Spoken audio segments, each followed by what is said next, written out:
itong tinatawag na Mysterious Singer of Asia na tagpuan sa Chongqing, China for the first time.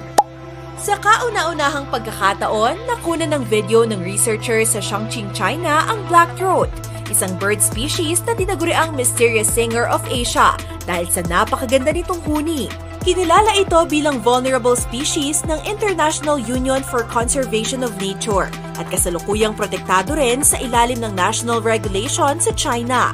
Nadiskubre ng isang research team mula sa Chinese Academy of Forestry at Shibao Mountain National Nature Reserve ang nasabing ibon sa isang bamboo forest na may taas na mahigit 2,300 meters. Para mahanap ang rare bird, gumamit sila ng sound recordings ng kanta o huni ng isang black-throat.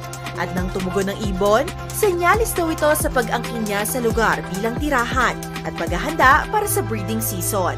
Dahil sa bagong discovery na ito, posible pang mapalawak ang limitadong pag-aaral tungkol sa black-throat.